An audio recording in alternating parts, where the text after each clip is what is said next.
কি বলো একটু কোলে নাও তো সুবা বসবা বাবারে বলো একটু কোলে নাও আমাকে কোলে নাও তো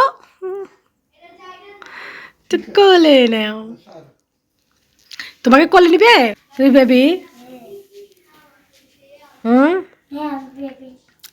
বেবি তাই সুবা গুছাইতে বলছি সুবা আসো আমি তোমার সাথে আর কথা বলবো না এই যে চা খেলাম মুড়ি দিয়ে চা এমন চা খাইছি একটুও নাই রং চা ছিল এই দেখেন বোম বিস্কুট আছে বোম বিস্কুট আইনা খেলনা ঘর পুরা কে এখন তো ইঁদুর আসবে একটা ইঁদুর অনেক ঝামেলা করতেছে আজকে অনেক দিন থেকে একটা ইঁদুর ঝামেলা করতেছে ঘরের মধ্যে সব কেটে কুটে একদম ছাই ছাই করে ফেলতেছে কি করবো বুঝতেছি না কি করা যায় আপনাদের কোনো ধারণা থাকলে আমাকে একটু কমেন্ট করে জানাবেন যে ইঁদুরটাকে কি করা যায় একটা ইঁদুর অনেক জীবনটাকে আমার দুর্বিষহ করে তুলছে আজকে আমি আর মেয়ে এই যে শলার মুঠা নিয়ে বসে আছি বের হইলে ওকে একদম দৌড়ানি দেই এই দিক থেকে সেই দিক থেকে এই দিক এখন ওরে বলছি যে ঠিক আছে বোম বিস্কিট খাইছো এগুলো এখানে ফালায় রাখো দেখি ইঁদুর আসে নাকি এখন দেখেন ইঁদুরটা আমার এত কষ্ট দিতেছে কি বলবো ইঁদুরটা আমার সব খেয়ে ফেলতেছে ঘরের মধ্যে পাটি রাখছি পাটির নিচে দিয়া সব শেষ উপরে পাটি দাঁড়ায় আছে নিচে দিয়া পাটি খায়া একদম শেষ আসসালামু আলাইকুম এভরিওয়ান কেমন আছেন সবাই আশা করি ভালো আছেন আলহামদুলিল্লাহ আমরাও ভালো আছি কাছে কিংবা দূরে দেশ কিংবা দেশের বাইরে যে যেখান থেকে ভিডিওটা দেখছেন সবার প্রতি রইল দোয়া ও ভালোবাসা welcome back to Bangladeshi blogger mum I hope আজকে ভিডিওটা আপনাদের ভালো লাগবে যদি ভিডিওটার কোনো অংশে এতটুকু ভালো লেগে থাকে অবশ্যই একটা টুক করে লাইক করে দিবেন ভালোবেসে পাশেই থাকবেন দেখেন আজকে একটা ইঁদুর নিয়ে বসে আছি আজকে ব্লগটা কন্টিনিউ করতেছি রাত থেকে কারণ ক্যামেরাটা ওপেন করছি রাতেবেলা ইঁদুরের অত্যাচারে ক্যামেরাটা ওপেন করছি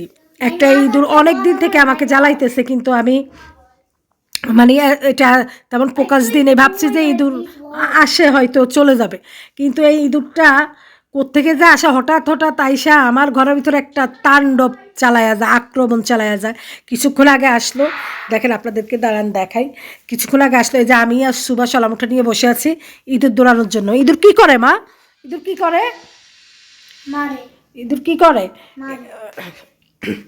এই যে সব কামড়া ইঁদুর আর আপনাদেরকে দেখাই ইঁদুরটা কি তাণ্ডব করছে এখানে আমি কালকে এই যে তেঁতি আনছিলাম তেঁতুল এই যে তেঁতুল পাকা তেঁতুল আর এই যে বিট লবণ আনছি তো ভাবলাম যে বিট লবণ দিই তারপরে এখানে ওই যে তেঁতুলটা কিনে নিয়ে আসছি পাকা তেঁতুল অবশ্য এটা হচ্ছে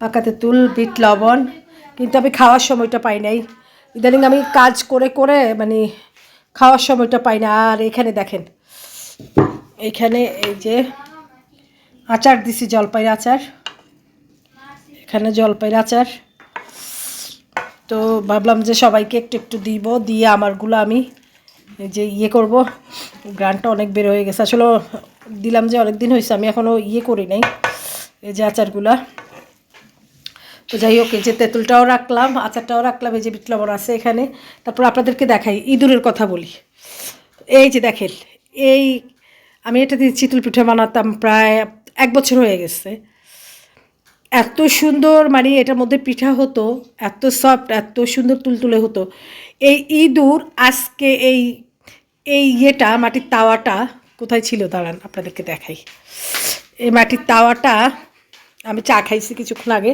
রং চা তো এই মাটির তাওয়াটা দাঁড়ান আমি ইঁদুর দৌড়াইতে অস্থির হয়ে গেছি কিছুক্ষণ আগে ইঁদুর দৌড়াইছি এই যে এই মাটির তাওয়াটা দেখেন এখানে অর্ধেক এই যে অর্ধেক এখানটাই ছিল আমি এখানে সব তাওয়াগুলো এখানেই রাখি যেগুলো আমার পিঠা টিঠার জন্য লাগে বা পিঠার বেশিরভাগ পিঠারই এখানে আর ডিম ভাজি করি আমি এখানে তাওয়াগুলো ইয়ে করে রাখি যেন হাতের কাছে এখানে কিভাবে এই পাইপ দিয়ে উঠা কিভাবে মানে কোত্থেকে যে আইসা ওই দিক দিয়ে একটা ইয়ে আছে ভেন্টিলেটার মনে হয় এই যে আইসা এখান দিয়ে আমার এই তাওয়াটা এখানে ছিল, ফেলাইয়া তাওয়াটা ভেঙে ফেলছে। আমার এত কষ্ট লাগছে, মানে কি বলবো বলেন, আজকে প্রায় 1-1.5 বছর এটার বয়স। তো যাই হোক, ইঁদুরের অত্যাচারে অস্থির। ও আরেকটা বিষয় করছে, আমার ওয়াশার মেশিনের এই যে এই তারটা পুরা খেয়ে ফেলছে। আমার ওয়াশার মেশিন চলে না, আমি ভাবছি যে কেন চলে না, নষ্ট হয়ে গেছে হয়তো। আমি যে সিঙ্গারে ফোন দিয়েছিলাম ওনাদেরকে জানাইছিলাম, তো ওনারা বলছে যে ঠিক আছে আমি লোক পাঠাই, তো লোক পাঠাইয়া আপনার এটা ইয়ে করি। তো দেখেন দেখেন কি করছে, পুরা ইঁদুরে খেয়ে মানে পুরা ইয়ে করে ফেলছে। আল্লাহ মাফ করছে আমি যে কখনো পিছনে হাত দেই নাই, তাহলে হয়তো ইলেকট্রিসিটি কারেন্টের শর্ট আমাকে করতো। তো যাই হোক, এই যে দেখেন কি করব বলেন, ইঁদুরের অত্যাচারে আমি শেষ। দেখছেন খেয়ে কি অবস্থা করছে, পুরোটা অকাজও করে ফেলছে মেশিনটা। এই দিক দিয়ে উঠে, এই দিক দিয়ে এই দিক দিয়ে উঠে, এই দিক দিয়ে কীভাবে যে নামে। আমি এখানে ওই যে রমজানে পানি ইয়ে করি তো ডিপ করি, এই জন্য এখানে রেখে দিচ্ছি। যাই হোক, এই যে ইঁদুরটা আমার মেশিনটার তারটা খায়া একদম শেষ করে ফেলছে। এই যে ইঁদুর দৌড়াইছি কিছুক্ষণ আগে আমি, সুবা ইঁদুর দৌড়াইতে ক্লান্ত হয়ে গেছি।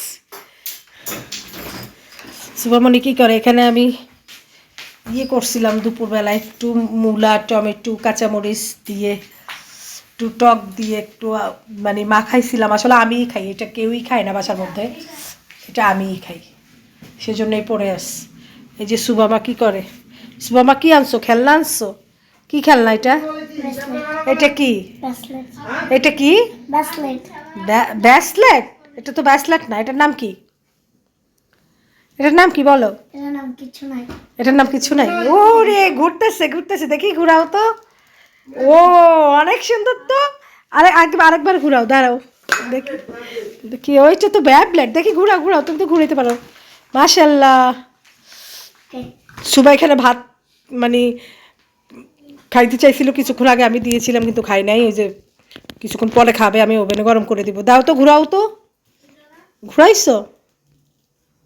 এটা ব্যাবলেট, এটা লাটিম। এটা একটা ডিজিটাল লাটিম, বুঝছো? এটা কাঠের ছিল লাটিম, এখন তোমাদের সময় প্লাস্টিকের লাটিম বের হইছে। কেন বের হইছে? তোমরা কাঠেরটাতে তো দড়ি বাঁধতে হয়, ইয়ে করতে হয়, তোমরা পারবা না, সেজন্য বুঝছো? ও মাশাআল্লাহ, সুমামা ঘুরাইতে পারছে তাই? ও অনেকক্ষণ ঘুরতেছে, দেখেন, অনেকক্ষণ ঘুরছে, দেখি। ও অনেকক্ষণ ঘুরছে। আসলে ইঁদুরের জন্য একটা সারপ্রাইজ আছে কালকে। যাই হোক, চিজ দরকার। এখানে চিজ দিয়ে কি হবে ইঁদুরের? ইঁদুর চিজ খায়, তো খায় সে তো আরো মোটা হবে আর আমাদেরকে আরো জ্বালাবে, তখন কি করবো?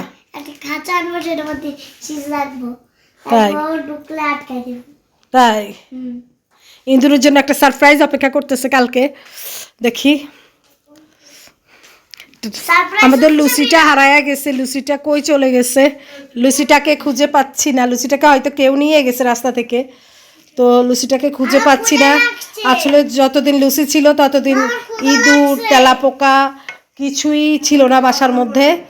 তো এখন লুসি নাই, লুসিকে আসলে, লুসি তো আপনারা জানেন বাসা থেকে বেরোতো আবার বাসায় আসতো। এখন লুসিকে কেউ হয়তো মেবি, যেটা আমি ধারণা করতেছি, ধরে নিয়ে গেছে, পোষা তো, সেজন্য আর হয়তো আসতে পারতেছে না। সেই জন্য আমাকে ইঁদুর বেটা যে এত অত্যাচার করতেছে, সব খেয়ে ফেলছে, আপনাদেরকে তো দেখালাম। যাই হোক, কালকে ইঁদুরের জন্য একটা সারপ্রাইজ নিয়ে আসবো, সেটা আরেকটা ব্লগে আপনাদের শেয়ার করব। তো ভিডিওটা কোন অংশে যদি এতটুকু ভালো লেগে থাকে অবশ্যই একটা টুক করে লাইক করে দিবেন। আল্লাহ হাফেজ।